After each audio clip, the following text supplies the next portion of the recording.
Mm-hmm. I bet. Just a minute. It lives, I see. Do you want to speak with Lolita?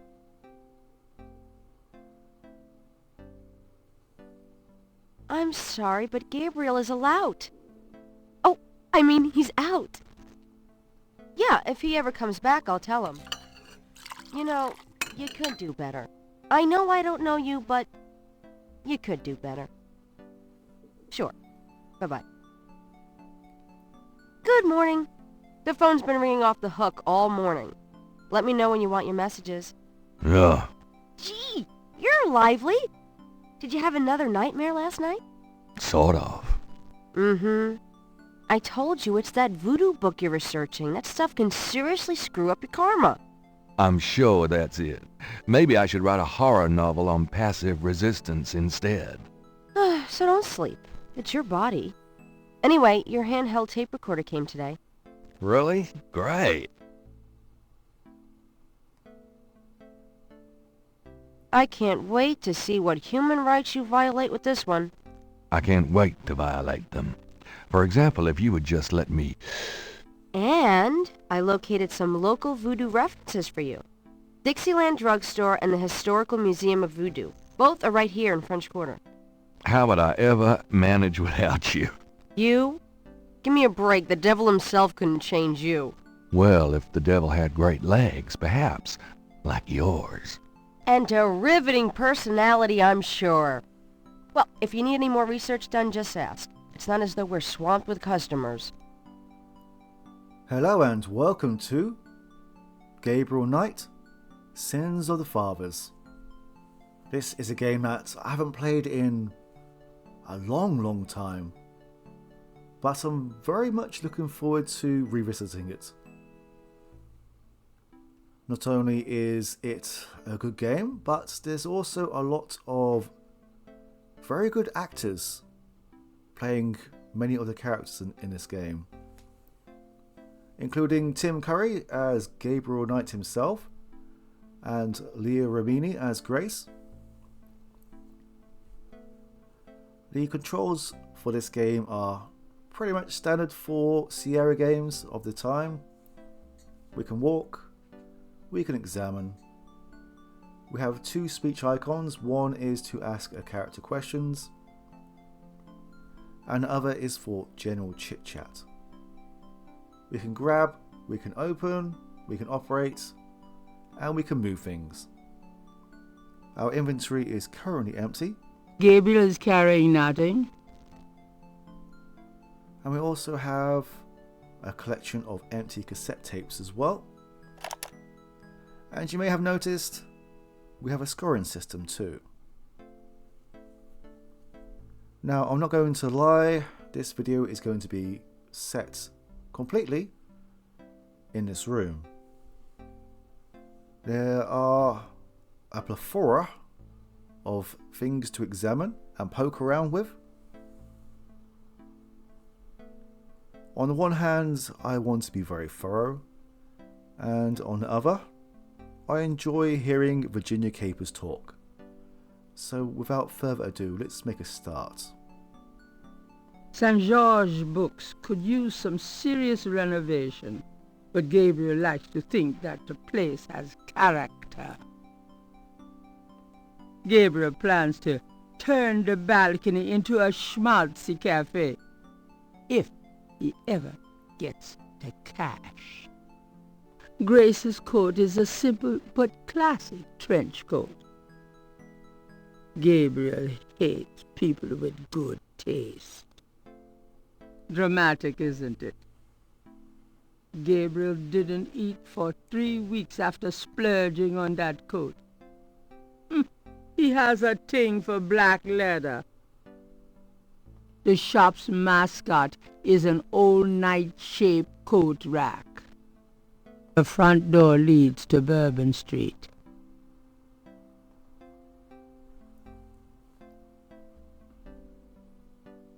The windows of St. George Books overlook Bourbon Street. Under the window are reference books, dictionaries, foreign language dictionaries, quotation books, and others. Gabriel borrows them often when he's writing. The books on that top shelf include mysteries and other pulp novels from the 50s and 60s. Blessed caffeine. Today's newspaper is on the counter. The books on the table have been chosen for their special appeal. Recent fiction by the biggies. In other words, nothing written by Gabriel. Wow. There's a pair of tweezers on the counter. Grace uses them for book repair work. The magnifying glass is a handy item for reading old manuscripts or the fine print on Gabriel's lease. The table provides a comfort center for customers' coffee, today's paper, and the most recent best-selling paperback. Unfortunately, few customers come in to enjoy it. The book rack contains cookbooks, true crime, and puzzle books, an inspired combination. Old medical reference texts are stored on an upper shelf. Real old. Handsome, isn't he? This set of bookshelves contains various different hotspots. The top shelf contains a set of German books that once belonged to Gabriel's grandfather. The top shelf contained books on animals, including snakes and other reptiles. That shelf contains historical references, biographies of kings and queens, that sort of thing. That shelf holds used copies of the Dime Strife series, secrets of unsolved ancient UFO mysteries and such. They just leap out the door. The chandelier is original. Gabriel finds it charming. All right. He can't afford to replace it. The ladder provides access to the uppermost shelves of the bookcase. The books on the desk all need repair work. 3 snakes in a skull. Gabriel's father painted it. What a wacky, offbeat kind of guy Daddy was. The curtain doesn't provide much privacy, but Gabriel's rarely in his bedroom during shop hours anyway. Grace keeps her art supplies here. The shop's phone is silent at the moment. Don't mind if I do. Do what? Oh, nothing. Oh, so Gabriel is a bit of a creep, if you haven't already figured that out yet. Grace likes the little banker's lamp. She has the soul of an accountant. It's an ashtray. Gabriel looks at the cash register, checking for cobwebs. The top of the desk is Grace's private domain. The desk drawers mostly stick. The old desk is one Gabriel's picked up near a dumpster. Not too shabby, eh? Well, okay, maybe it is. Cute gargoyle, eh? I believe that is all that we can examine just yet. Grace's chair. Gabriel had occasion to envy it. Okay, maybe that one was a mistake. We can try to operate several items in this room. Well, several points of interest, shall I say, because we can also click on Gabriel and Grace. I'm doing the best I can. Again, there is probably going to be some kind of regret with this one. If wishes were ponies. The books cannot be operated. The coffee has already been made. The only way to use the coat rack is by putting a coat on it. Well, there may be other ways, but it's a bit heavy to lug into the bedroom. What? What are we going to do with a coat rack in the bedroom?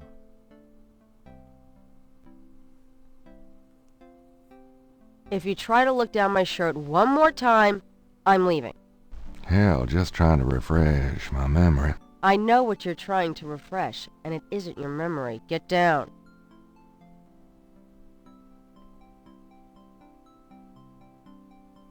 The gargoyle has no function but sheer ugliness.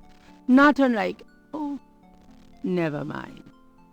The books cannot be operated. Wishful thinking. The lamp is as on as it's going to get, and there is no sense in turning it off. Oh yes. That doesn't work that way. Okay, maybe not. That was the one that I was looking for. Gabriel likes the painting where it is. Move, Gabriel. Try the walk icon. Move that wall of ice? Good luck. Grace would have a fit if Gabriel rearranged the books. Gabriel would love to move his cash register to Nordstrom's. That old rack is so rusty it would fall apart if anyone even touched it. Fortunately, there is no danger of that. Gabriel could move the tweezers round on the desk, but it would be rather pointless. Real funny night. The coffee pot would get cold anywhere else. We will speak to Grace in a few moments. Let's finish interacting with the environment first. Oh. You've already got me, you lucky devil. Like I haven't tried. It's a bit warm in here. Gabriel decides to wait until he leaves to put on his coat. Leave my coat alone, Gabriel.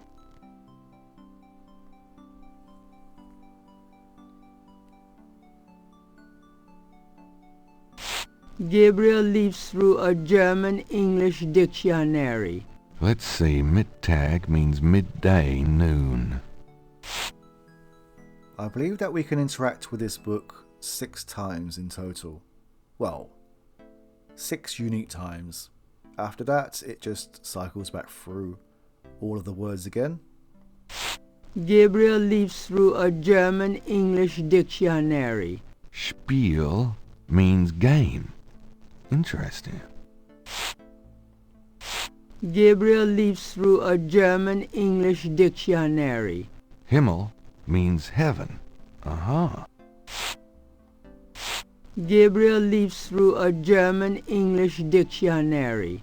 Dry means 3. Gabriel leaves through a German-English dictionary. Besessen means possessed. That's handy to know. Gabriel leaves through a German-English dictionary. Drachen means dragons. I wonder if Mosley would know he was being insulted if I called him Drachenbreath. It might be better if you learn the German word for breath. Gabriel's life is a pulp novel. He doesn't need to read one. My kidney's already floating, thanks.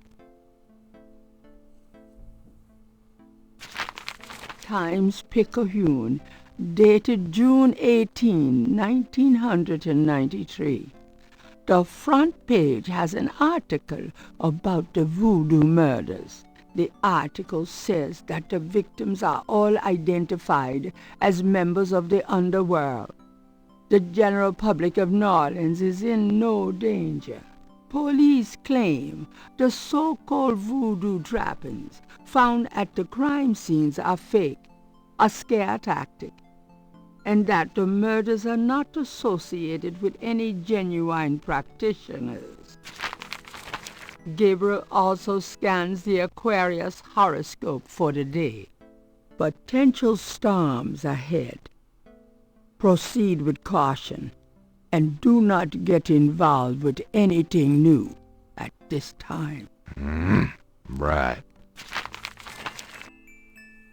That tinkling sound signifies that we have some points. Okay, a point. Sometimes we receive more. Gabriel finds those popular authors very mediocre. As though they would care.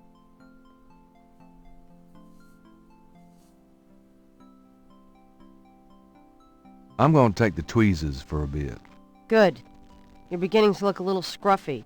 Just trying to make you feel at home. Mind if I borrow the magnifying glass? No, Sherlock. Just bring it back when we get the next estate shipment. No problem. Gabriel isn't interested in the books on the rack. The old medical reference books are useless to Gabriel, and apparently to his customers.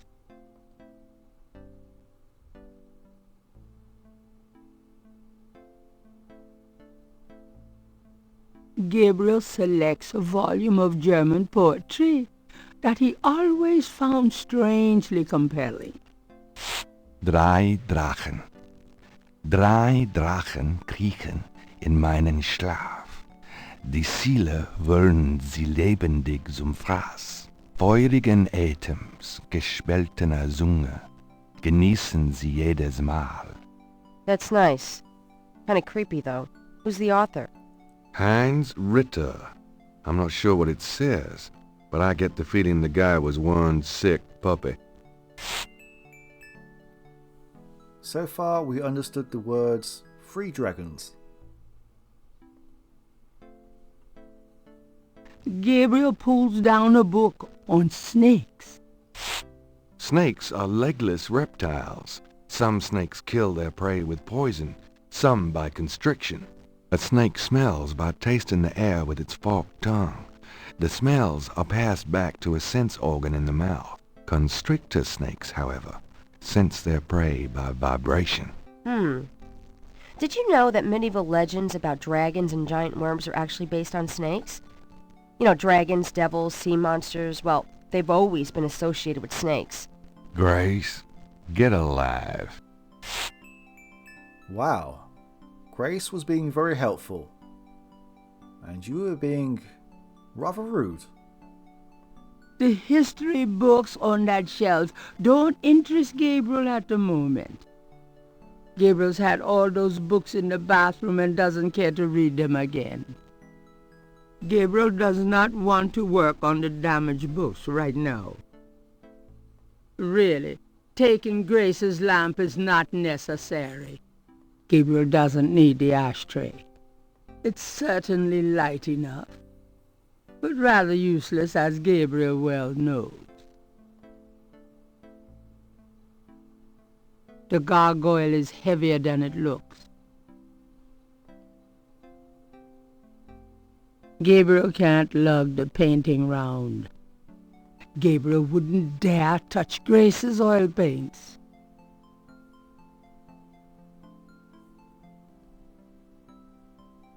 We can try to open several things as well. The bookshelves don't open. You've been watching too many old horror movies. Gabriel's not interested in opening the books on the table. Nope. No safe full of money back there.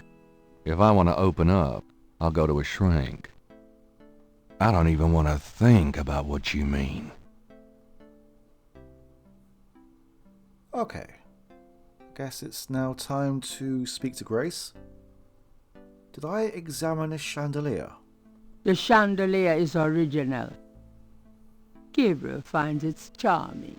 All right. He can't afford to replace it. The ladder provides access to the uppermost shelves of the bookcase. Apologies if they are repeats, but that was just kind of nagging me. Got a minute, Grace? What's up? What can you tell me about voodoo? I didn't know much of anything about it. until you started researching it for your book. Now I know that it's active in the city. There's that shop and museum. It can clearly be dangerous in the wrong hands. You should be careful investigating it. Once we have exhausted a subject, you can see that the colour now darkens. What do you know about the voodoo murders? Just what I read in the paper, same as you. What can you tell me about New Orleans? Well, I've only been here 2 months, but I love it. It's so much more alive than any place I've been. It feels like anything's possible here. Tell me about yourself, Grace. Yeah, right, Knight. I mean it. What do you want to know? How come we haven't gone out yet? Well, I'm still waiting around for that lobotomy. As soon as I get it, I'll let you know. How do you like working at St. George's Books? Well, it's not exactly a huge intellectual challenge. Although the math in your record books could confuse Einstein. Still, I love old books, and it's a nice way to pay the bills while I explore the city for a summer. If you ever pay me, that is. What do you do after work? Well, I either go to my oil painting class or my Tai Chi. You know that. You know, you can go overboard with this improving yourself stuff. You don't want to alienate us mere mortals. I suppose I should just allow my mind and body to atrophy. Works for me. How old are you? Old enough to know about men like you. Just tell me anything at all. I just got my master's in history and classics. My folks wanted me to go on right away for my PhD, but 18 years of school was enough. I needed a break. 18 years of school? And here is where you have ended up. Just tell me anything at all. I came to New Orleans because I'd read so much about it and I thought, spending a few months here would clear my head. Just tell me anything at all. I've always wanted to do something really adventurous, Something real life. I'm sick of libraries and lecture halls. Just tell me anything at all. My folks are traditional Japanese. I don't even remember Japan myself. I was 3 when we came to the States. Just tell me anything at all. I've been studying Tai Chi for 10 years. It's a very spiritual discipline. I'm sure discipline of any sort isn't something that would appeal to you, Gabriel. Just tell me anything at all. My folks want me to get married to a boy back east. Mark Kobayashi. His parents are traditional Japanese too. I might eventually, but right now... I believe that is all that we can ask right now. Nothing, I guess. Never mind. Suit yourself. Do you have messages for me? Dana called, and Susie left a message about a lawsuit. Toss 'em. Okie dokie. There's more when you want 'em. Do you have more messages for me? Your grandmother called. I keep meaning to get over there. What did she say? Did she sound good? She sounded great, and we had a nice little chat about you. Grace. Don't worry. I didn't go into detail about your cardinal sins. Not that anything about you could surprise her. She adores you anyway. She's my girl. But she said to remind you to stop by and go through your father's things. Okay. Do you have more messages for me? Here's a strange one. You got a call from someone named Wolfgang Ritter. He said he was calling from Germany. He told me it was urgent, maybe you should give him a call. Call Germany. Like hell. If it's really important, he'll call back. Well, fine. Let's just hope he's not with the German lottery for pitiful American authors. Do you have more messages for me? Your friend Detective Mosley called. Talkative, isn't he? Especially with you. What do you want? He left an interesting message. He told me to tell you that his mother's maiden name is Humphrey. Oh, that's Humprey. Fascinating. And that he left some photos for you at the station. At the front desk. It's about time. Gabriel, those photos wouldn't have anything to do with the voodoo murders, would they? Now, why would you say something like that? Because I know you. You're getting privileged information, aren't you? Did you tell him you'd put him in your new voodoo book? A writer has certain obligation to his readers, you know. Gabriel, you know you'll never put him in your book. Your main character is a female orthodontist. You're gonna be reincarnated as a pit bull if you keep screwing with your karma. As long as it's a male pit bull with a really big... That's enough. Thanks. Anyway, that's all the messages. Thank God. Do you have more messages for me? I've given everything to you. Could you do some research for me? Sure, what? Yeah, there's nothing here right now, but I'm sure later on Grace will be very helpful with us. I can't think of anything. Okay. Now we can engage in some chit-chat. I believe right now there are 5 or 6 unique lines we can access. So, what's new, Grace? Your use of mathematics, for one thing. These books are unbelievable. What can I say? I refuse to be bound by rules. The strap marks on your bedpost speak otherwise. Did I ever tell you that you're actually quite attractive? Wow. Be still my heart. Had any customers lately? No, but I'm sure you have. You know, you really should get out more. But then who'd take care of St. George's? Or me. Exactly. Oh, done anything interesting lately? By your definition? No. I prefer it that way. Keep 'em busy? Not really. If you need any research done, let me know. That is our cue to move on. Gabriel stopped talking to the books once Grace came to work here. Talk to the coffee? Even Gabriel isn't that addicted. Life is too short to talk to ugly statues. You'd never know it by the woman you date.